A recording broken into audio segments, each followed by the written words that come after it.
What the Europeans are doing by this announcement is prolonging war. Basically, what the French are doing is declaring October 7th Palestine Independence Day.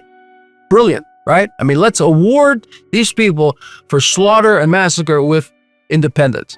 It's an outrage, it's immoral, and we have to stick to the course, civilizational battle we're fighting, and we're ultimately going to be vindicated. I have no doubt about it.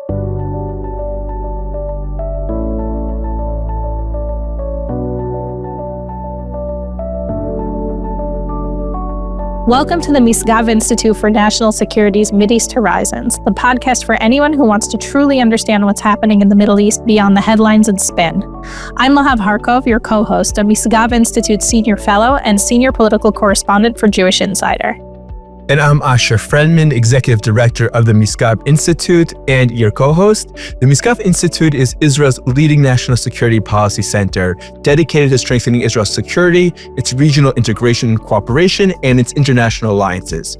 Every week on the Mideast Horizons podcast, we bring you deep insights, both into the most critical issues facing Israel and the Middle East, and also on the tremendous opportunities taking shape in this incredible region. Please subscribe and follow wherever you listen to your podcast to keep up to date and ahead of the curve on everything connected to the Middle East. You can reach out to us with comments and suggestions at mideasthorizonspodcast@gmail.com.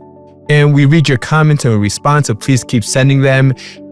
As we approach September, a month that is going to be critical for Israel's national security and for U.S. Israel relations, we have a very special guest, Israel's ambassador to the United States in Washington, D.C., Ambassador Yechiel Leiter, and we're going to have an in-depth conversation with him on the critical issues. And Lav, it's now September. Yesterday was September 1st. Our kids went back to school. Yes, we're all relieved. I don't know about you. I had a great time with my kids in August on vacation, but I'm also glad to have a little space now. Exactly. But there was one very special first grader who went back to school this week, and that's Avigail Idan, the youngest U.S. citizen who was kidnapped by Hamas on October 7th, 2023. She was 4 years old at the time. And this week she started first grade. You know, her parents were murdered on October 7th, and she lives with her aunt and uncle. And her uncle wrote on Instagram, he posted a picture of her getting on the school bus, and he said that, you know, this is the real victory photo. And a lot of Israelis found that incredibly touching. It was deeply, deeply touching. And to see tens of thousands of Israeli youngsters in the Gaza periphery area in the Western Negev, in Israel's north, returning to school, now that the terrorist organizations on our borders have been greatly weakened, these children can now go back to school in safety and security. But beyond our immediate challenge of getting our kids back acclimated to school, September is going to have quite a lot of challenges for Israel. September 8th, the UN Human Rights Council begins its session. On September 9th, the UN General Assembly opens up. The high-level debate will begin on September 23rd. President Trump is to speak then. I believe Prime Minister Netanyahu is going to speak on September 26th. We have the intention of France and other countries who intend to recognize the Palestinian state over the course of the UNGA in September. Then on September 27th, 28th, depending on how you count, you have the end of the 30-day period, and when the Snapback sanctions, which when the UK, France, and Germany on August 28th announced the UN that Iran was in significant non-compliance of the JCPOA, of the Iran deal, that triggered a 30-day period for the reimposition of sanctions. That 30-day period will be up in late September, and this is creating a tremendous amount of tension between Iran and Western powers. So, Lav, looking at all these different events, how do you think Israel should begin to navigate this month, and what are the most important challenges that it's going to be facing to its national security? I think the biggest priority, especially for Prime Minister Netanyahu and Strategic Affairs Minister Dermer, and sort of knowing how they view Israel's national security, is making sure that Snapback really happens. As you said, there's a 30-day deadline for Snapback. Snapback would bring back all the sanctions that were on Iran before 2015. And the E3, as the European powers that are party to the Iran deal are called, they said that they're still open to negotiations with Iran. And my concern is that Iran will say, okay, we're coming back to the table before the snapback deadline is up. and the negotiations will start and they'll drag them on for a long time. And the Europeans will veto or will cancel Snapback, which is something that they can do in the UN Security Council. And then there won't be any option of bringing back all of those sanctions. Because the thing about Snapback is that it's veto-proof. China and Russia, because they're the two permanent members of the UN Security Council who would want to veto it, they cannot veto Snapback. But future sanctions can be vetoed by any of the permanent members. So this is a real opportunity, and time is running out because they're going to sunset, as the language of the Iran deal works. They sunset in October. So it's the last chance to have real crippling sanctions on Iran that maybe could convince it to end its nuclear program. And we know that Iran is concerned about these sanctions. They've come out very strongly against the European country's decision. And these sanctions, which will essentially bring back 6 rounds of sanctions on Iran that were previously imposed by the UN, touch a wide range of areas, whether it's the nuclear program, the ballistic missile program, the military program, but also a wide range of industries and assets and transportation and logistics and economic fields that could deal a very significant blow to the Iranian regime, to the Ayatollah regime in Tehran, and to the Iranian economy. And the question really is, what is the strategy? Is the strategy just to bring Iran back into, like you said, these endless negotiations, or is the strategy to use these sanctions, to use Snapback to actually weaken the Iranian regime, to create openings for the many Iranians who would like to see a new regime, who would like to see a government that doesn't take their assets and their resources and invest them in terror and instability and war? That could happen with the Snapback. But like you said, again, we could just use that as a way of getting Iran back into these endless negotiations and giving the regime essentially another lifeline. So I think that there's like a different level, like different people involved have different goals with this, right? Like the Europeans, I think, would like to get Iran back to the table and to come up with some sort of new deal that they could get Iran to comply with. The U.S., I think, just wants Iran to give up its nuclear program, to stop enriching uranium, to stop its ballistic missile program. And they do think, I mean, President Trump has a history of using sanctions to achieve those kinds of ends. And so I think that the U.S. would genuinely want there to be snapback sanctions. But I think that it's important that Israel make sure, I mean, all Israel needs is the U.S., right? Because of the veto. You have to actively pass a resolution, or you have to actively have a vote in the UN Security Council to stop snapback. So if the US vetoes stopping snapback, then snapback will still happen. So Israel needs to sort of focus on the US. In terms of regime change, right? Like, I think a lot of people I think all of the above, we sort of would like regime change, but I don't think that anybody is like actively pursuing it, right? And I mean, and by anybody, I mean the countries that we've mentioned. And that includes Israel, right? Like Netanyahu likes to sort of drop hints sometimes about it, certainly during the war with Iran. But I think that certainly the Arab Spring has taught Israel that the enemy that you know might be better than the enemy you don't know. I'm not sure what would be worse than the current regime in Iran, but I don't think that Israel's actively seeking this as a way to topple the Iranian regime as much as it's seeking this as a way to stop Iran from getting nuclear weapons. I think Israel recognizes, you're right, that it doesn't have the ability to enforce or to create regime change, certainly from the top down or from the outside, that only the Iranian people can end this regime and create a better future. But I think that if there's an opportunity to weaken the regime and, create this possibility, then I think you're right that there are different interests from each of the actors. But this is something that, at least from Israel's perspective, and from the perspective of the long-term security of the region, should certainly be pursued. But we have other decisions that are going to come up and other announcements that the Europeans, or some of the Europeans, are likely to make in the upcoming General Assembly. We have France that's already declared that it is going to recognize the Palestinian state. Other countries that have made similar declarations, though some have conditioned it on various steps. And it's just France has this idea that it will declare a Palestinian state, and this can help bring about an end to the war and the release of the hostages, and Hamas agreeing to leave power and to disarm, and a lasting and viable peace where everybody will live together in peace and harmony. And we've seen that some Hamas leaders have already come out and said these declarations are a result of our attack on Israel, our war against Israel. It proves that our path is the right path. It's just not clear. Obviously, it could be that it's likely that Macron has internal domestic considerations, that he's just getting really dumb advice from some people who are close to him, including Israelis. But it's not clear what their thinking is, how you get from this recognition of Palestinian state to any kind of more positive outcome on the grounds in the region.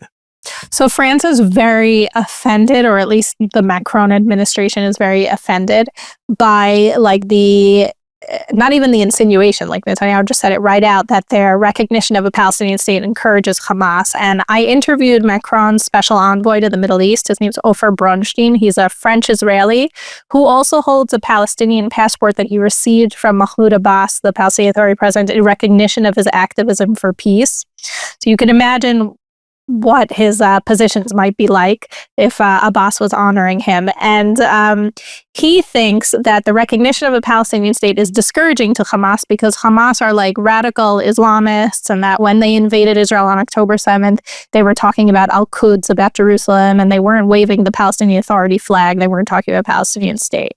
But I think if you just look at the statements that they made in response to recognition of a Palestinian state, they're very happy about it. I don't think that Hamas, Hamas would like everything all at once to kill all the Jews in Israel, take over the whole country all at once. But, if they have to do it gradually, I think it's pretty clear that they're willing to take a gradual first step and then continue fighting that fight.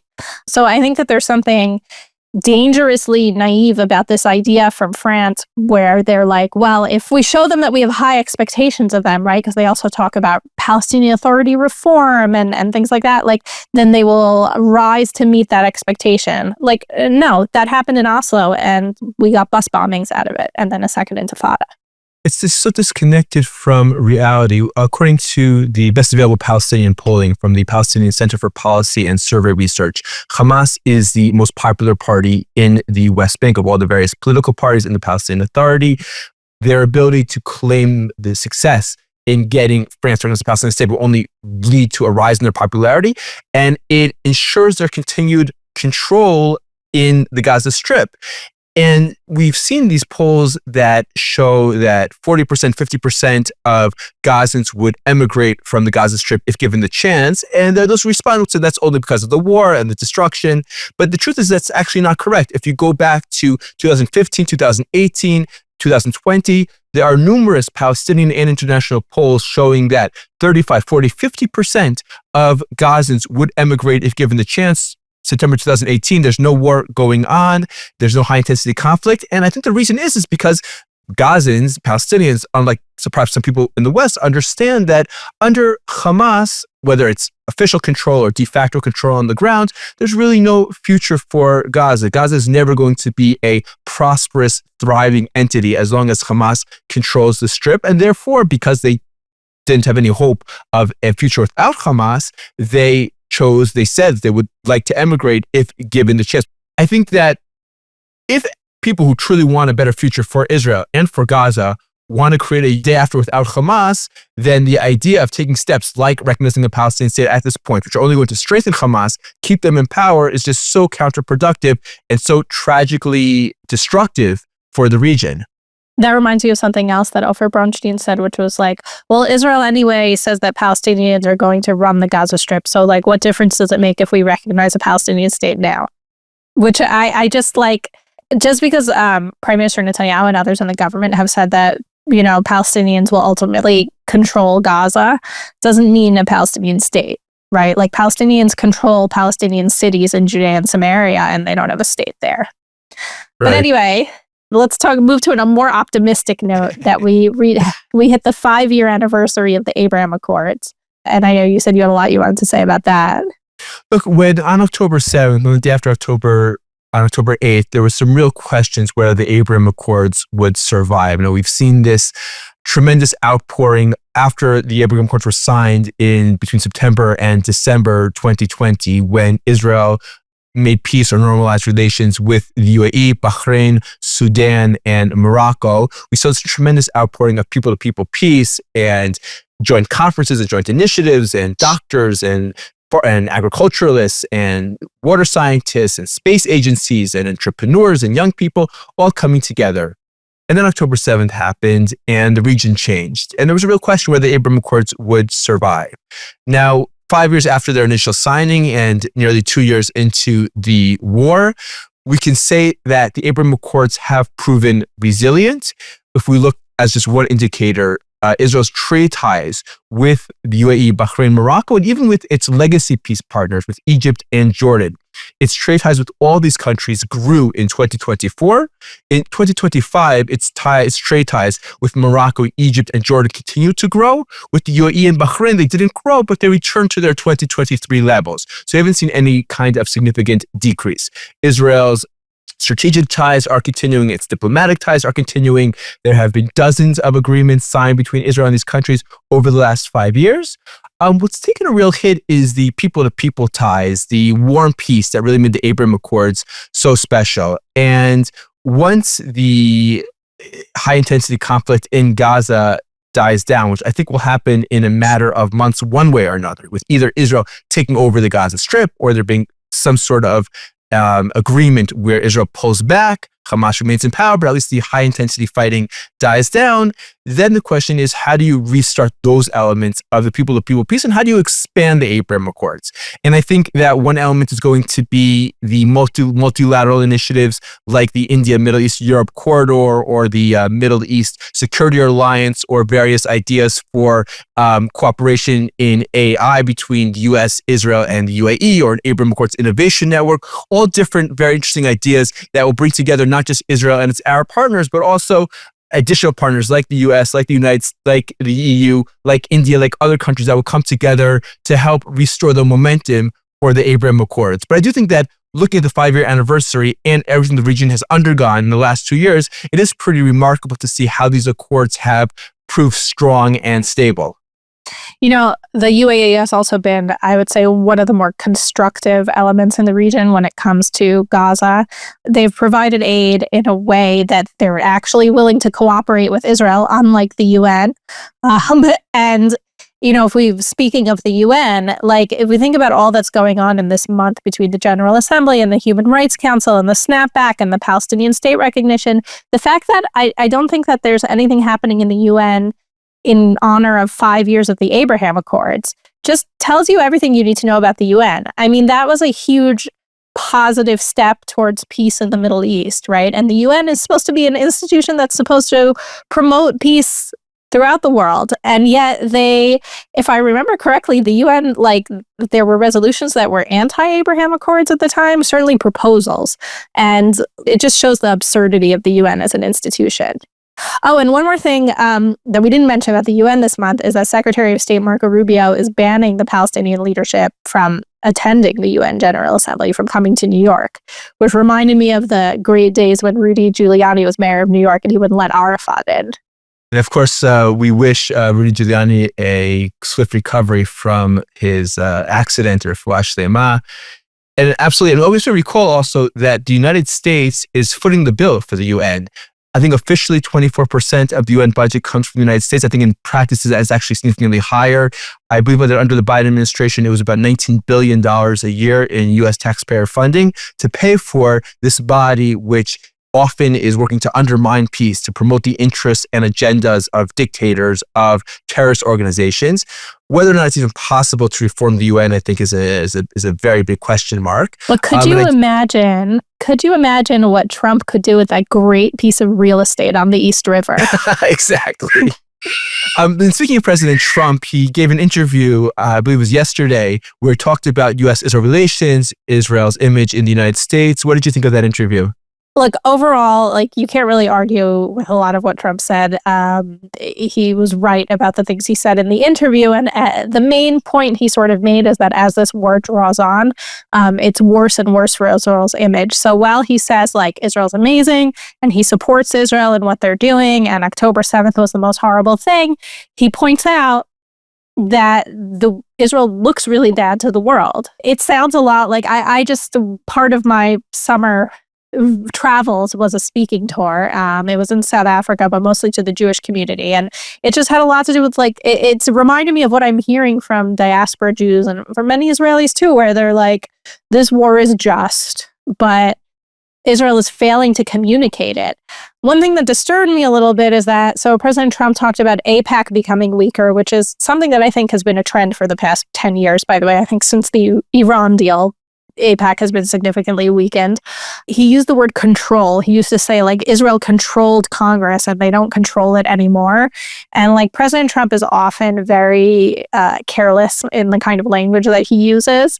And so this is another case. And I think that it's going to encourage sort of bad actors to twist those words and treat it as if Israel really controls certain politicians and AIPAC controls them. So that disturbed me a bit. I think you're right about what you said about AIPAC, and I think AIPAC is still an incredible organization, but in general, there's certainly the war is having a very far-ranging impact on Israel's public image and Israel's public standing. There's been a lot of talk about the decline in support on the Democratic side, the Republican side, about Israel no longer being a bipartisan issue. And I want to put the Republicans, but there's clearly a lot more support, at least according to most polling, on the Republican side than on the Democratic side. And also just the way they vote in Congress. Right, absolutely. But I do wonder whether or not Israel is also a victim, but this is also a result of just the growing polarization in America. I remember there was a Pew poll from 2022 in which I believe 73% of Republicans believe that Democrats were more immoral and lazy than most Americans, and 89% of Democrats believed that the Republicans were closed-minded. And I think there was a 2023 poll in which 23% of Americans said that patriots may have to resort to violence to save the country. I think, if you look at issues, climate, abortion, the legitimacy of elections, you just see growing polarization in America across the board. And part of the polarization, or the de-bipartisanship of Israel, of Israel, might also be a function of that growing extremism between different sides of the political debate in America. Now, certainly Israel still needs to work as hard as it can to maintain bipartisan support and to explain to progressives and to liberals and to Democrats why they should be supporting Israel. And I believe there are many good reasons why they should. But I think also we have to just recognize the growing trends in America itself. Yeah, I think sadly we have similar trends here in Israeli politics. And things have gotten pretty ugly in the last few weeks here as well. There's a lot of, I think, pretty much open talk from a lot of politicians that there's going to be an election in the next year, right? The official date is in about 14 months, but likely to happen earlier next year than that. And we've had these mass protests to release the hostages, which I think is something that the vast majority of Israelis support. Everyone wants the hostages to come home, right? They just disagree with how to do it. And they've taken on some of these tactics of trying to shut the country down, trying to encourage, frankly, illegal strikes, right? It's against the law for the Histadrut, for Israel's National Labor Union, to strike over politics. They can only strike over specific labor issues.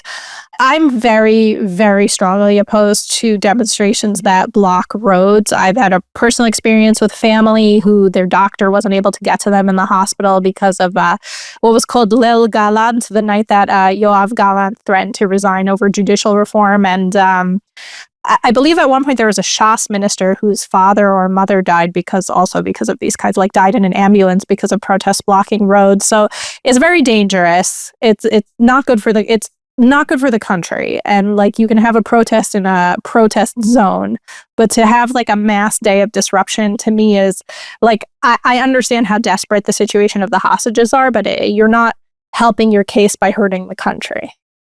I agree. And, I certainly support, the right of protesters to give expression to their demands and their requests and their views.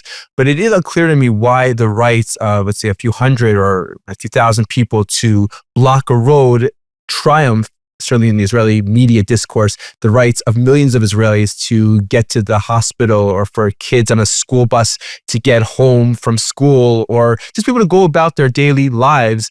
I do think that there's an imbalance. And look, I think the goal needs to be defeating Hamas and bringing home all of the hostages.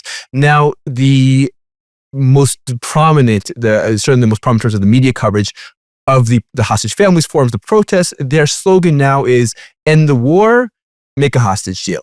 Now, let's just think about this from a strategic perspective for a second. And I'm going to be somewhat politically incorrect here. Hamas is very concerned about the upcoming Israeli operation in Gaza. It doesn't want Israel to carry out this operation. It wants Israel to end the war.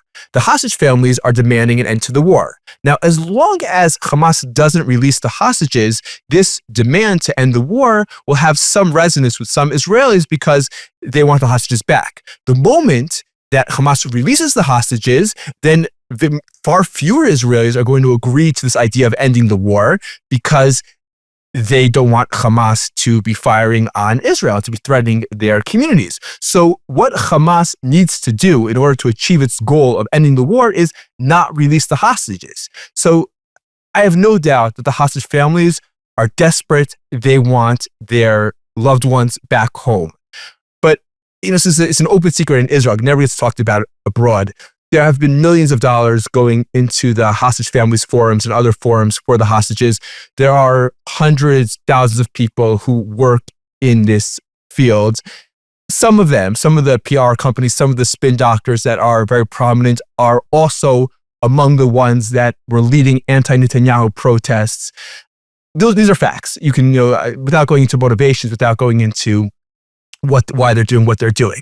But when I look at people who have a long history of anti-government activism, and then I look at sort of the logical gaps in their demands, because their demands are leading Hamas to say, why should I release the hostages? In order to achieve my goals, I should not release the hostages. It seems that some of the people who are perhaps guiding the nature, coming up with the slogans, coming up with the protests, they're certainly not acting in a way that's going to maximize the chances for hostage release, and they may be motivated by other factors. So it's also worth noting that at this point, there are 48 hostages out of over 250. 20 of them are believed to be alive.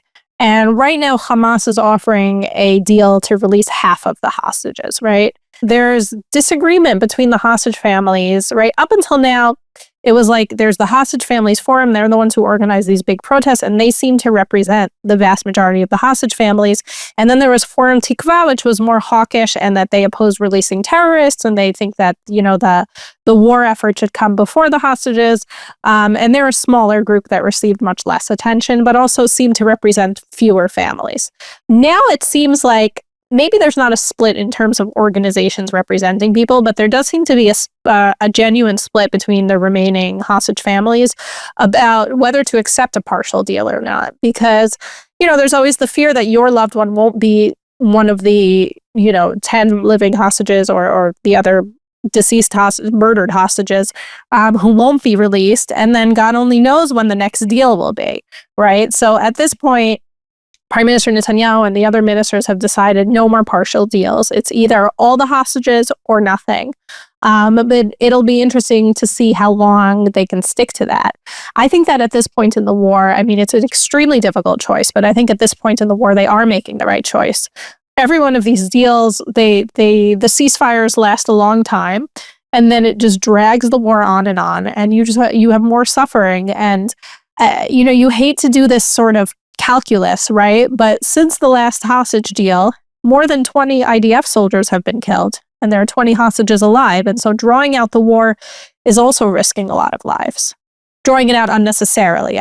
We want to end the war with a victory. We don't want to just cut it off.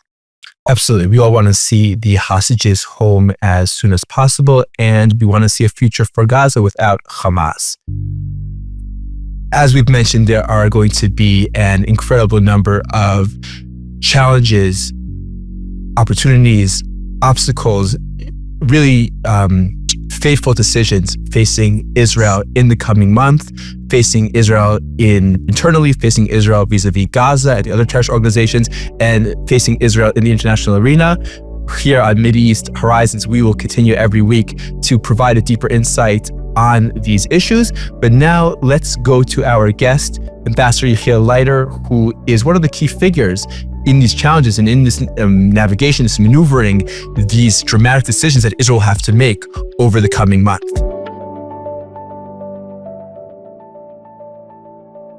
Ambassador Leiter, welcome to the Miskav Middle East Horizons podcast. It is a pleasure and an honor to have you on our show. Ambassador Leiter, you took up your post in January 2025, but before that, you've had a long career both in the public sector and in civil society and the private sector in Israel, serving as an advisor to Prime Minister Ariel Sharon, then Chief of Staff to then Finance Minister Benjamin Netanyahu as Deputy Director General of the Ministry of Education. But beyond that, you've been involved in so many important projects and initiatives related to Israel's relations and ties across the world, from Africa to South America to the Middle East, to ties between Israel and Jewish and Christian and Muslim communities. Of course, you're a political philosopher with a doctorate from the University of Haifa and postdoctoral focus on the philosophy of John Locke. But beyond all that, I wanted to tell you a story which you probably don't remember, but this has been back in 2012, 2013, when I was a junior member of the Ministry of Strategic Affairs, and I ran into you in the hallway of the Prime Minister's office, and you asked me, Asher, how you're doing? And right away, I went into a whole speech about this initiative and this project and this challenge, this opportunity. You said, Hold on, Asher. I just wanted to know, how are you doing? How's your family? How are your kids? And that stayed with me for many, many years. Of course, we should, I would like to mention also you're the father of 8, the grandfather of many, and the father of Moshe Leiter, who tragically fell while literally leading Israel's forces into Gaza in November 2023. I didn't know Moshe well, but I did have the privilege of working with him on a project related to Israel's public diplomacy. And I was always just struck by his combination of passion and commitment to the cause and to Zionism, but then professionalism and excellence. And I think that's also surely what made him such a successful and important commander in the IDF as well. So it's really a great pleasure to have you on the podcast. Well, it's good to be with you both, Asher, Lahav. Thank you so much for having me. And, look, there are a lot of things that I forget, but, 2012, 2013, not sure. That far back I can go. So I remember our brief meeting, but we've met many times since then on a professional basis, and it's very, very good to be with you. Thank you for all the important work that you're doing at Miskav, and thank you, Lahav, for all the important coverage of important affairs here in Washington and Jewish world as a whole. Thank you. The U.S. Israel relationship, on the one hand, is very strong with President Trump, but on the other hand, it's facing some new challenges with a growing left flank in the Democratic Party that opposes defense cooperation between the U.S. and Israel and is much more critical of Israel than in the past, and then a growing isolationist movement among Republicans. I know you've been meeting with Democrats on the Hill, including critics of Israel. Could you tell us a little bit about what that's been like and whether you think that's been fruitful? Well, it's a great question. The answer, I'm afraid, is somewhat complicated, and it's multi-layered. I'll try to make it as succinct as possible. First of all, in terms of my goals, I'm going to the Hill today, and my day is divided between Democrats and Republicans. I will always divide my day and make it as much a bipartisan effort as I possibly can. Not only for tactical political reasons. I mean, after all, the Democrats can take control of the Congress in a year and a half. And if we haven't paid them the proper respect and attention until then, we're going to pay a very serious price. But beyond the tactical political plane, I believe that Israel is a bipartisan issue and should remain so for ideological reasons. And therefore, we put a tremendous degree of effort into both embracing the administration and the Republican majority, but not forgetting that the Democrats are a very important part of the American political spectrum, and we have to be there for them as well. So sometimes the messaging is a little bit different, but nevertheless, it's very, very important that we're there. It's a very partisan atmosphere in Washington right now, which makes it very complicated. And you can see this in issues that are not related to Israel, in many domestic issues. If the administration is saying one thing, the opposition, the Democratic opposition, believes that it's got to say something else. And there's strong support for Israel in the administration, so that almost drives the Democrat opposition into opposition to very close support for Israel. And the truth is, it's important to emphasize that in the Trump administration, we've seen a level of collaboration between Israel and the United States that we've never had. If you take Operation Rising Lion and Midnight Hammer, this is an example which I think will be studied in political science and international relations faculties for many years to come. The way that the decisions were taken, how we advanced together with the administration in implementing this anti-nuclear weapon program in Iran, and the success that we had. There's never been this type of collaboration, the depth and the breadth of the preparations that went into it. In 1981, for example, we had a very sympathetic administration here in Washington, the Reagan administration, and yet when Israel attacked the nuclear installation of Osirak, we were roundly condemned by the administration and threatened with sanctions. In 2007, we took out the Syrian nuclear installation. We weren't wrapped on the knuckles then, but the Bush administration was not terribly happy about it. And here we not only had support, but actually full military collaboration. There's never been this kind of cooperation at this level. So we're very, very close on the one hand. On the other hand, as you say, there are dramatic and very intense challenges to this relationship. We have the woke left, which has distanced itself from Israel because of we're perceived as the new Goliath, and the Palestinians are the new Davids, and we're perceived as being the oppressor. We're the white men that have dominated and written history. We have to be put down, and there's that growing sentiment, particularly in academia. I mean, we saw this on October 8th, even before Israel responded to the horrific massacre of October 7th, with academia streaming into the streets and screaming from the river to the sea, which hasn't subsided, and to a certain extent, it may even be intensifying in certain quarters. And then, of course, as you mentioned, we have the some call it the woke right. I'm not sure that that's an accurate definition, but we have the conspiratorial, isolationist kind of Tucker Carlson orbit in which the Jews in Israel are guilty for everything. Now, that's not new. You've had that on the right for many years. You had the Pat Buchanan element, Diana West. I mean, it goes to the extent that these people actually believe that, Hitler was on the good side of history. He was the peace seeker, whereas Churchill drove the West into war. And why did he do that? Because of the Jews. I mean, if this isn't classic anti-Semitism, I don't know what is.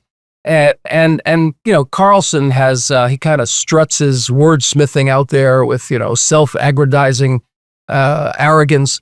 With such a surety, but it's all a crock of nonsense.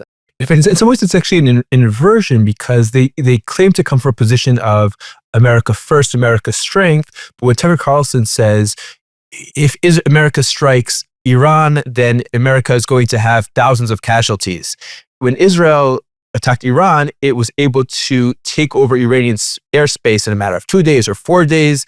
Certainly the American military, whose capabilities are even certainly far greater than Israel's, should be able to handle such a strike, or the idea that Israel is manipulating the American government or Congress. It comes from the core, it's a belief that America is actually very weak and able to be manipulated, which of course is the opposite of the idea of America first and peace through strength. Well, you're absolutely right, Asher. Look, Tucker Carlson's Candace Owen orbit is not America first. It's Jews and Israel last.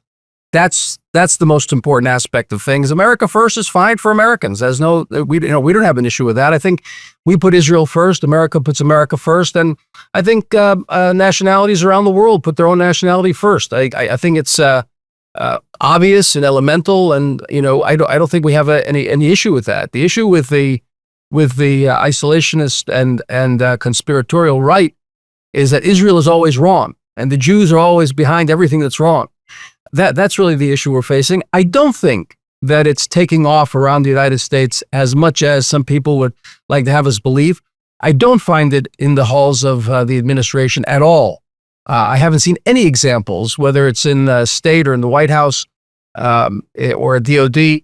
There are certainly positions, strategic positions, legitimate strategic positions that the U.S. should put more focus on the Far East rather than the Middle East, and that's a very legitimate position. And I think that it's actually maybe advantageous to Israel and the Middle East as a whole if that's going to happen in a gradual and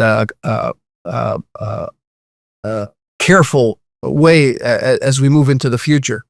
So I agree with you. I think the big problem we have is not America first. The problem we have is that Israel last and Jews last. I want to ask you, sort of looking forward, we're coming near the end of the MOU about U.S. defense aid to Israel. And one of the things that sort of has marked this second Trump administration, even from people who are very pro-Israel, is that they're trying to reduce spending, they're trying to reduce aid to other countries. And of course, the Democrats, a majority of Democratic senators voted against military aid or shipping weapons to Israel. So is there any talk now about reducing the next decade's aid project? And then there's also some in Israel who think that that would be advantageous to Israel to reduce or to try to eliminate gradually aid from the U.S. Well, what do you think of that? Well, Lahav, it's an important discussion that we're beginning to have within Israel and with the administration. I think we have to start from a broader view of things in terms of the geostrategic realities that are developing in the Middle East. And, give me a minute here and I'll try to paint the picture as briefly as possible. The ramifications of Operation Rising Lion and Midnight Hammer, but really the ramifications of the war against Iranian proxies over the past almost 2 years now, since October 7th, is a changing Middle East. We've seen all of the proxies degraded. We're about to completely destroy Hamas. Hezbollah is dramatically degraded to the point where the Lebanese government is actually moving towards disarming them. We have the fall of the Assad regime in Syria. Nobody could have imagined that would have happened. And the Houthis are being degraded as we move into the future. The Syrian Hezbollah, Iraqi Hezbollah have been degraded and neutralized. So there's a new Middle East out there. Now, what that means is that moderate Islam, the moderate Islamic countries, can be less threatened, are less threatened by the Iranian menace, and therefore can rise to the surface. Now, what that enables the United States to do is rely more on a collaboration between Israel and its neighbors and have less of American footprint in the Middle East. In other words, to the degree that there's a lessened, the degraded Iranian menace, then there is a greater potential for us to move into an Abraham Accords 2.0, where more countries will join and take responsibility together with the regional superpower Israel in terms of maintaining peace and normalization, free trade, free maritime travel, etc. It's important to understand the background here. I mean, look, within Islam, there is a contest for the future, over the future. And as Professor Bernard Lewis always used to say, Islam has not yet had a reformation. The Reformation in Christianity took place 1,500 years after Jesus. We're now 1,500 years after Muhammad. And there's a question of reformation taking place within Islam. And that question is whether or not to accommodate the Judeo-Christian civilization.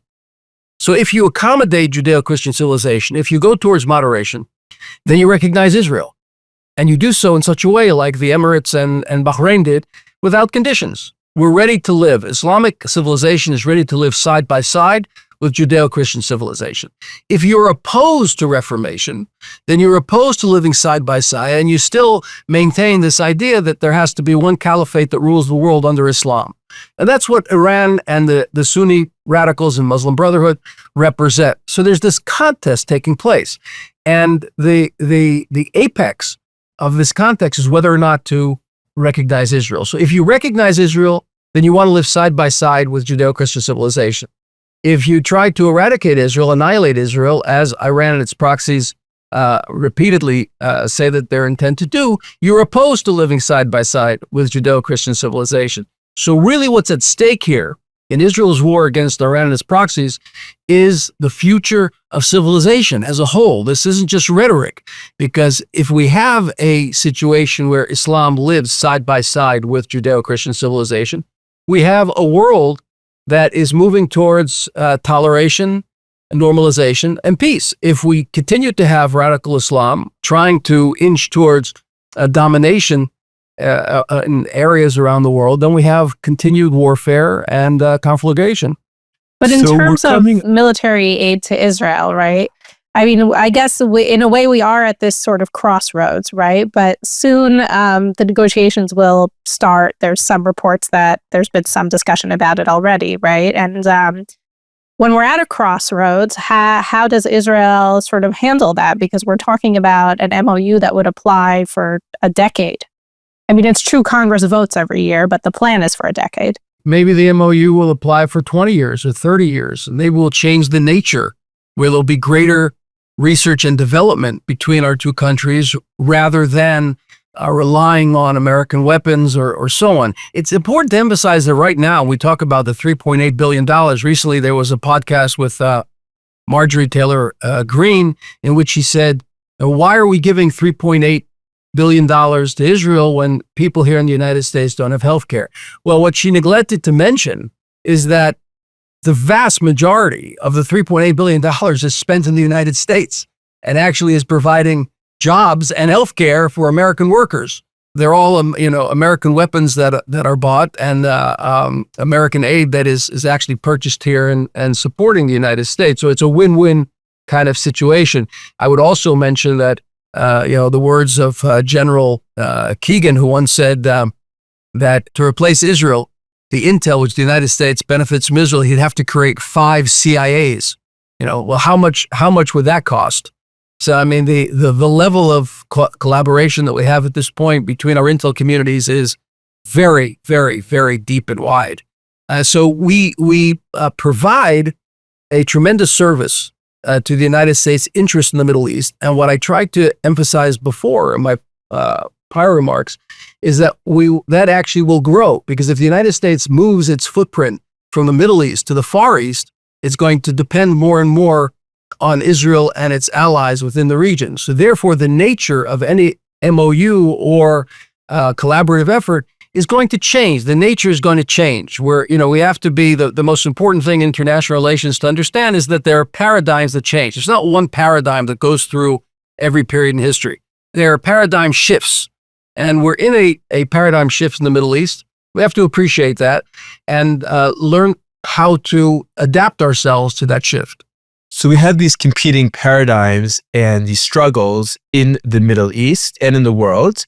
And to a degree, it seems like they might be coming to a head this September. We have the opening of the UN General Assembly. President Trump is planning to speak. Prime Minister Netanyahu.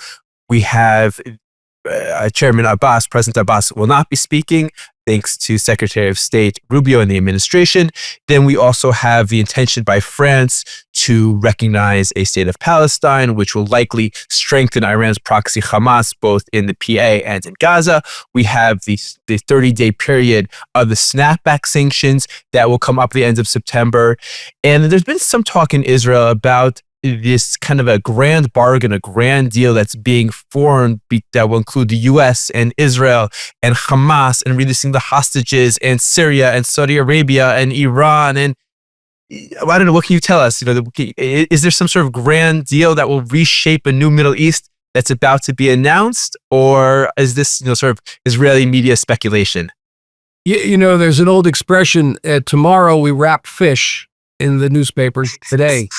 There's going to be a lot of fish to wrap. I don't see any grand deal of that scale. Certainly not with Hamas or Iranian proxies.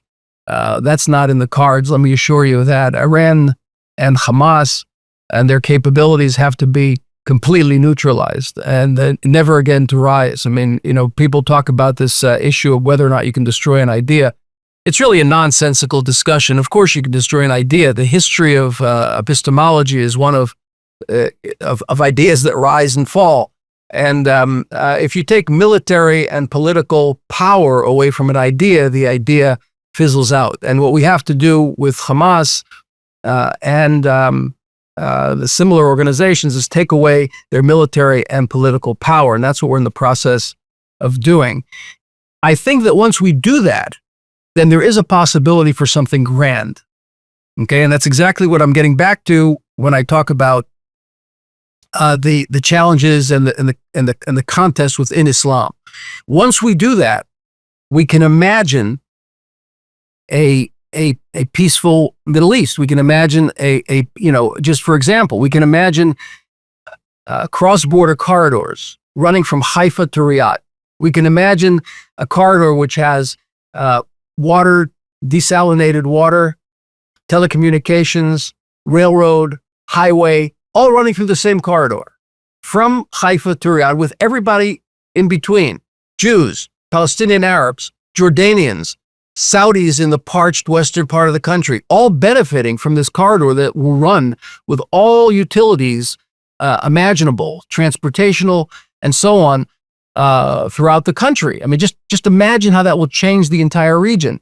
We can think about these broad ideas, of course, connecting that to IMEC, to a route to all the way to that would run from India to Europe, and so on. These kinds of ideas are possible once it's clear to everyone that radical Islam is not going to rear and rise again.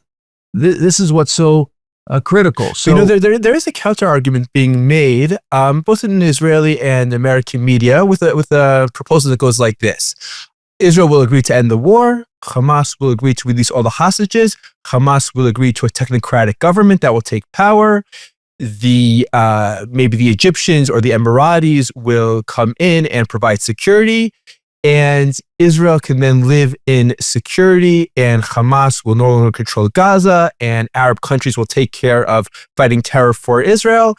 The hostages will come home, and everything will be wonderful. And the only thing that's preventing that is the intransigence of the Israeli government, or its desire to continue a war, or political considerations.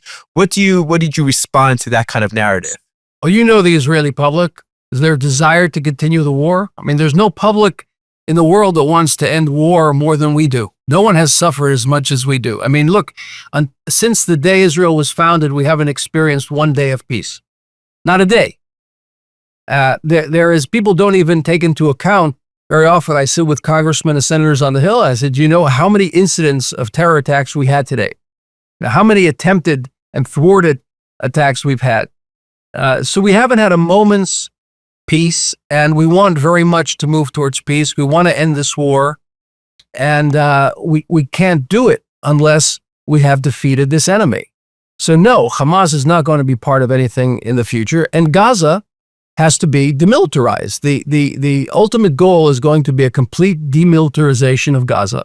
Who exactly is going to run Gaza? Could be a conglomerate of various countries. I can tell you that we're actually talking about there are talks going on in that regard, of a consortium of countries that would run Gaza after it's rebuilt, which should not preclude the possibility of Gazans being given the right to choose. I mean, there's constant talk about forcing people out to another place. Nobody's talking about forcing. The president of the United States didn't talk about forcing anybody, but talked about giving them the option. I mean, think of this. You have a civil war in Sudan, and millions of refugees go to Chad.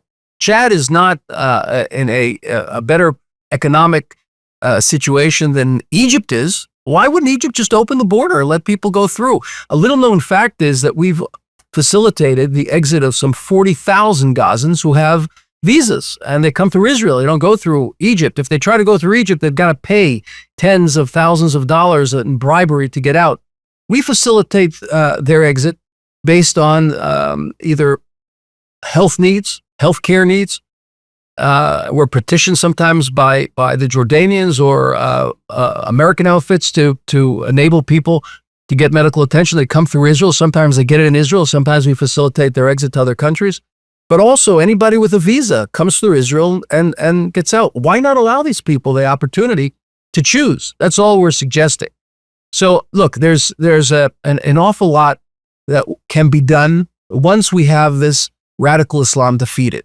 Until people understand that that is what is materializing, then it's going to be very difficult to imagine a real concrete change in terms of how the Middle East operates on a daily basis. So I want to go back to something that Asher mentioned before and maybe zoom in a little. The European powers, the European parties to the Iran deal triggered snapback sanctions. And there's this 30-day waiting period for them to go into effect. And in their statement announcing it, they said that they're still, inviting Iran to come back to the table because it's possible through a UN Security Council resolution to stop the snapback. But of course, we're right up to the deadline of the snapback. So if they stop it now, they'll never be snapback again. Is Israel working to ensure that snapback will really happen, that the U.S. will maybe veto any European efforts to cancel snapback? Is this something that Israel's concerned about? Well, the answer is yes. We're obviously concerned about any sort of reconstitution of Iranian nuclear weapons program. I mean, the old expression, the more things change, the more they stay the same. I mean, the Europeans seem to be stuck in some sort of, pre-World War II kumbaya mode where, we just have to start just talking and stroking and appeasing and everything will be fine. So, the Secretary General said yesterday to the president of Iran that he knows that Iran's nuclear program is for civilian purposes. I mean, just the absurdity, the insanity of such a statement, where in that case, why would they build the nuclear installations underground that can't even be hit by anything other than a B-2? Who ever heard of such nonsense? And yet the Secretary General of the UN repeats it ad nauseum, both prior to Midnight Hammer and after Midnight Hammer. And now at this point where, the snapback goes into effect, he would repeat such utter nonsense. And then the same thing in regard to Palestinian statehood. What is this obsession? What is this obsession with unilateral recognition of a Palestinian state? Who is going to run the state? Hamas? The PA that is paying families of terrorists? What are they talking about? But it's actually a fixation. I think it has a lot to do primarily with two things. Number one, it's a cleansing process. Because if you can condemn Israel for genocide, for prosecuting a war that is immoral, well, that means that what Europe was guilty of 80 years ago is not sui generis. It's not unique. Sometimes the Jews are the victims of genocide and sometimes the Jews are the perpetrators of genocide. So there's this kind of attempt at an equilibrium. So the Europeans are not any different than anybody else. See, the Jews can do it too. That's one thing. And the other thing is that they have a growing concern of their own constituents. They want to be reelected. And Europe is not having children. There's nobody to work. So there's nobody to man their factories. So they've allowed this influx of immigrants, many of whom are Muslim. And you have large segments of the population in France and England. I mean, if you've been in London recently, you go through Edgware and you might as well be walking through Baghdad or Beirut. They're very conscious, these politicians, of their constituents. There's a lot of pressure on them. When you put them in the corner and really press them on this, like they couldn't care less about Palestinian statehood, about Palestinians. If they really cared, they'd issue some visas, right? I mean, France can issue 150,000 visas and give people a new opportunity at life. But that's the last thing they want to do. They don't want to allow more Muslims in because the Muslims are influencing their both domestic and foreign policies. So it's a tragedy that we're paying the price for this. What they're doing is prolonging war. What the Europeans are doing by this announcement is prolonging war. Because if you give an award, if you reward the Palestinians for October 7th, basically what the French are doing is declaring October 7th Palestine Independence Day. Brilliant, right? I mean, let's award these people for slaughter and massacre with independence. It's an outrage, it's immoral, and we have to stick to the course. It's as I said before, a civilizational battle we're fighting, and we're ultimately going to be vindicated. I have no doubt about it. There is a lot of focus on Gaza and on Iran, but as you mentioned, also Hamas is, according to the best available Palestinian polling, the most popular party in the Palestinian Authority in the West Bank. I think for a lot of Israelis in a post-October 7th reality, the idea of handing over the strategic hilltops overlooking our major metropolitan areas, Tel Aviv, Jerusalem, our Ben Gurion airport, to the Palestinian Authority, which, as you mentioned, continues to incite terror, continues to pay for terror. And also, when terrorist groups took over parts of the northern West Bank just a few months ago, proved to be unable to take it back. Essentially, the Palestinian Authority forces came, hung out outside the Jenin refugee camp, didn't confront the terrorists until Israel rolled in and eradicated the terrorists. Unable or unwilling? Unable, and I think both, my view. But if it was just unable, that would be, I want to say, acceptable, but understandable. But the question is, if they're not really unwilling, that's really the situation. And I think it belongs much more in the category of unwilling than unable. So then, how would you see, given this reality, and given the post-October 7th rethink of Israeli national security strategy, some people have the same views before, but certainly many Israelis have adopted new paradigms after October 7th. How do you see the future of Israeli-Palestinian relations in Judea and Samaria, in the West Bank? What does the future look like 5 years down the road, 10 years down the road? Well, let me point out a few things. If you analyze elections in Israel over the past decade, so if you go back 20 years, 30 years, there was a divide in the electorate between those advocating for Palestinian statehood and those advocating against it, those who supported the Oslo process and those who were opposed to the Oslo process. Find me one major political party representative in the last 5 elections that advocated for Palestinian statehood. You can't. Because even left of center, they realized that the bandwidth for another state west of the Jordan River is untenable and unacceptable. Since October 7th, that bandwidth is even narrowed further, and it's about a hair's breadth right now. So there's not going to be a Palestinian state west of the Jordan River, and everybody's got to get used to that. To stop talking about this two-state solution. Not two, not state, not solution. It's over. Now we've got to start talking about other ideas, other alternatives, other possibilities, and there are many. The possibilities for dramatic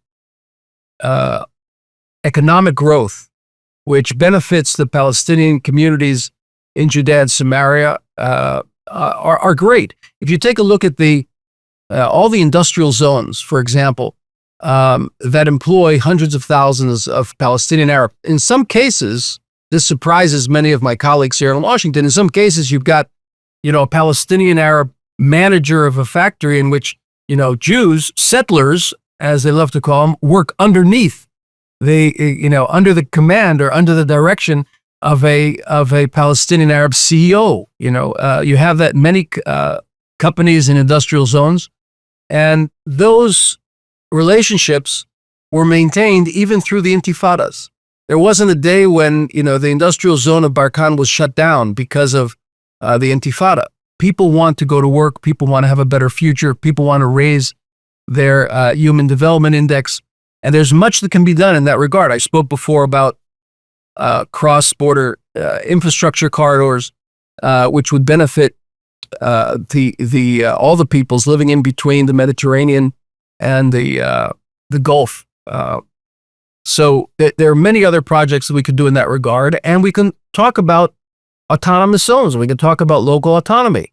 But security and overall foreign relations is going to remain in Israel's hands. There's not going to be a sovereign entity west of the Jordan River. And once the truth is, there's going to be far more normalization and peaceful relations with our Palestinian neighbors once we get beyond this, red herring of the two-state solution, which has become kind of like the gospel. Like if you believe in peace, you've got to pay respects to that expression. I'm in favor of the two-state solution. It's ad nauseum. I mean, it's ridiculous. We've been trying to create a Palestinian state now for 30 years. I mean, what did we do? What was the whole idea of Oslo? Was to create a Palestinian state. We've been trying to do it. The result has been that Hamas has risen, violence has increased, more people are suffering. That is not the direction in which we have to go now, and that's the direction in which the Israeli public is not willing to go anymore. I mean, ultimately, we're a democracy, and the people will decide. If they decide in a Palestinian state, west of the Jordan, that's what's going to be. But the vast majority of the Israeli electorate is moving away from there. Therefore, we have to start thinking about creative solutions out of the box, which the Abraham Accords 2.0 provides. We go into a relationship with Saudi Arabia, we go into a relationship with Indonesia, with Malaysia, with additional countries. Why not all the stands? I mean, all of the Central Asia countries are Muslim countries, and we should be in an embrace with them. From Azerbaijan through Uzbekistan, Kazakhstan, Turkmenistan, Tajikistan, etc. All embrace in a Abraham Accords. And once that happens, the whole issue of saying everything is based on Palestinian centrality goes away. So I want to ask a question. I just came back for a speaking tour last week. I gave 8 talks in 10 days, and every single talk I gave, I got the same question, which is, why is Israel so bad at public relations? I bet you have a similar experience. And even President Trump, I've never been asked the question. And President Trump just said in an interview, I have the quote in front of me, that Israel may be winning the war, but they're not winning the world of public relations, and it is hurting them. He just said that to the Daily Caller like yesterday. So do you think that this is something that Israel doesn't put enough effort into, that more needs to be done? Or do you think it's just we're outnumbered and it's sort of hopeless? Well, what do you think Israel can be doing? It's a multifaceted answer. I mean, first of all, the notion that all we have to do is hire a better PR firm and have a few more sound bites out there, and the problem will go away. It's not a problem of a PR firm, and it's not a matter of sound bites. It's much more complicated than that. It belongs to a historical process where we've moved from the David to the Goliath. It belongs to the category of classical anti-Semitism, where, why should it be different? Israel is the new Jew, right? So if you scapegoat the Jews throughout history for all the ills of your own societies, so now you scapegoat Israel on the international stage. Israel presents a conundrum. And here I have to add a point on the level of political theory. We are now in an age, it might be nearing the end of the age, but the postmodern age in which it is defined by an incredulity to meta-narratives. That was how one of the founders of postmodernism described it, an incredulity towards meta-narratives. Well, what meta-narrative is as great as the Zionist narrative? The idea that after 2,500 years, the Jewish people come back to their homeland. If that's not a meta-narrative, I mean, that's a meta-narrative that's just a little bit longer than liberalism, fascism, communism, all the isms, right? Zionism is the oldest meta-narrative. The mistake that everybody makes about Zionism is that it's a product of the late 19th century. No. The late 19th century kind of reconstituted or brought to the surface in a modern format what existed from the very moment that Judaism was founded. I love when people tell me, we love Judaism, we just hate Zionism. Well, I have news for you. Judaism began as Zionism, right? That's not me talking, that's the Bible talking, right? That's Abraham going on a command from his creator to the land of Israel. You have to unite your ideas with the land. That's Zionism. That's the beginning of the Jewish people and the Jewish idea. And we received our identity at Sinai on the way to the land of Israel. That's what was promised to the patriarchs and the matriarchs. That was promised in Egypt. And that's the whole story of the 5 books of Moses. That's the whole idea, is going to the land, what happened on the way to the land, the inheritance of the land. That's Zionism.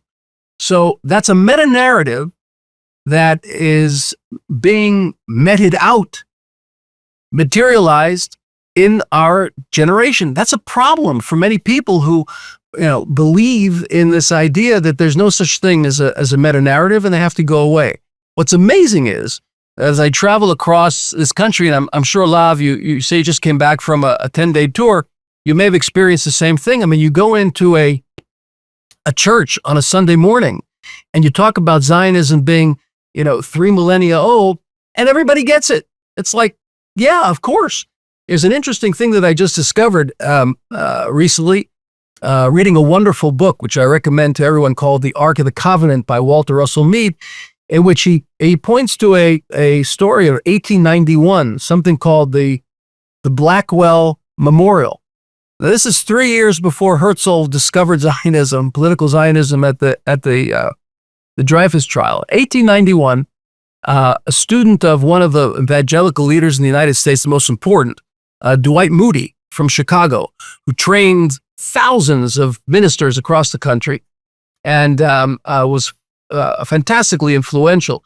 But one of his student friends, William Blackstone, created what he called the Blackstone Memorial, and he had 300 people of influence, including J.P. Morgan, J.D. Rockefeller, signed this, which called for America, the United States of America, facilitating the return of the Jewish people to the land of Israel. This is 1891, 3 years before Herzl discovered himself. And this runs deep in the American public. So with all of what we began our discussion talking about, the woke left, the conspiratorial right, there's it's still an 80-20 issue. 80% of this country is very rooted in the idea that America is providential, and America is providential based on the idea of a providential nation, which comes from the Bible, which comes from the Jewish people's connection to the land of Israel. And that's something that is manifest in the majority of the American psyche. So that's something we need to tap into more, and we'll be more successful in our PR if we are not afraid to tap into that, which is latent, which exists, and which we need to embrace. And one more thing on the issue of PR. Yes, we need to do more. Absolutely. We need to do more. We have to be unafraid to take on the arguments that are directed against us. We have nothing to hide. I make it a habit of going into the lion's den as often as I can to confront these hostile ideas to Israel. And I think we have to do more in that regard, hone our message, and not give up, and not just say, well, it's classical anti-Semitism, there's nothing we can do about it. Yes, we can. There's many people out there that want to hear what we have to say. We have to make ourselves available and hone our arguments so that they're heard more. Ambassador, you've talked about how your son Moshe impacted your decision in your life, and certainly your decision to take up the post as ambassador after he fell. For those who didn't have the privilege of getting to know Moshe, what would you like people to know about him? You really have to ask me that question at the beginning of the podcast, because there's so much to say. Normally I come from a generation where you take pride in where you come from, right? You take pride in your previous generations, and that makes your identity. And in many respects, I take pride and base my identity on who's coming after me, on my children. They're all born in Israel. It's I was still born outside the country. I come with different baggage, and this generation is very, very comfortable with their Judaism. They're very comfortable with their Zionism, and have a natural identity which is connected to the land and to the nation, to the people, and to the concept of Jewish sovereignty. It's something that's so natural to them. And my son was the epitome of that experience. He used to say that when he was going through training in the Shaldag unit, which is the equivalent of the American Delta Force, Special Ops in the Air Force, and it's a very grueling, very difficult basic training. They go on very, very long hikes with a lot of equipment on their backs. It's very heavy, and he used to say that he lightens the weight of what he's carrying on his back by adding the weight of the hopes and prayers of his grandparents on his shoulders. And what he adds the weight of their hopes and prayers and dreams, then he's able to carry the weight on his back. And I carry him on my back every day, and it gives me the power, the energy, the ability to go forward, because you really have to make a decision when you lose someone that you love so much and you're so close to, and fills your life with meaning and purpose. So I do so by, he's the reason why it's so hard to get up in the morning, and he's also the reason why I do, because you have to make that choice and move forward. So he was very courageous. He had no fear, and he was very, very smart. He was very kind. He was very considerate and moral, very caring, and most importantly, he was a very committed Jew and Zionist, and he knew what he was fighting for. He was fighting for the right of the Jewish people to live in their homeland in peace and security. And he gave his life for that purpose, and that's something that we need to cherish as a generation. Our children need to grow up with heroes, and know that the heroes of our people are those who are willing to sacrifice, make the ultimate sacrifice for the safety and security of the Jewish people. I think he certainly is and was an inspiration to many in Israel. I certainly aspire to these traits for my own children, to the traits that you described, and I think he really was and continues to be an inspiration for many in Israel. So thank you for sharing that. I'm sharing that because that's really who I am. And you asked me about taking the position. I was very committed to writing books and teaching and having no more public life. But when the prime minister asked me to take the position, I heard Moshe whispering in my ear, kind of sitting on my shoulder here and saying, Abba, no self-pity. Get up and move forward. Go for me. So I'm living for him too. And for all the 900 soldiers that we've lost in this war, they are looking to us from wherever they are in the Garden of Eden. They're saying, okay, now it's up to you. We did ours. I tell American audiences, 900 soldiers plus the 1,200 people we lost on October 7th. That's the equivalent of 65,000 Americans, if you do the math. Just imagine that in one day, there's 40,000 people killed, and then another 25,000 over the next year and a half. It's more than the entire Vietnam War, and we're a society in pain. We're not even in PTSD yet. It's not post-trauma. We're in trauma. We've lost so many soldiers. We have over 6,000 seriously injured soldiers. I mean, just think of the families involved. It's tens of thousands of people. And Israel, is a very small country. Everybody knows everybody else. We're always, at least 3 phone calls removed from the issue or from the center of attention or from the individual involved. Everybody knows someone that was affected on October 7th. Everybody knows someone of the 900 soldiers. So, and in addition, we faced the missiles, the ballistic missiles flying in from Iran and from the Houthis, and the tens of thousands of people removed from their homes during the war. We're a country in trauma. And what we have to do, I think, is what my son Moshe would have us do. That's put our previous generations on our shoulders, carry them with us through our days, and being cognizant of what we've accomplished and how much more we're going to accomplish in the future if we just keep focused and we don't give up on this struggle. On that note, Ambassador Leiter, thank you so much for speaking with us.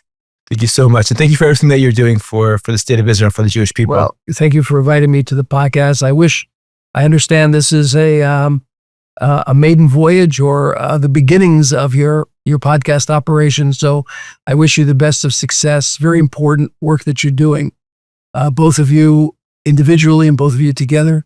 And it's part of the question you said before, Lahav, about getting the message out. This is critically important. And so really, you should have every success over the podcast and all the other important work that you do for Israel and the Jewish people. And really, I must say, work today on behalf of Israel, the Jewish people, is work on behalf of civilization. We have to bear that in mind. Even those people who are critical of us are very dependent on our success. So let's set our sights forward with confidence of all the history behind us and all of those who are dedicating themselves. As we sit here and as we talk, the 60,000 reservists who've just been called up again for reserve duty, entire country that's basically enlisted to protect and defend. They're our future. We'll work together with them and forge a future that's going to be better, not only for Israel, the Jewish people, but for the entire region and the world. So shalom.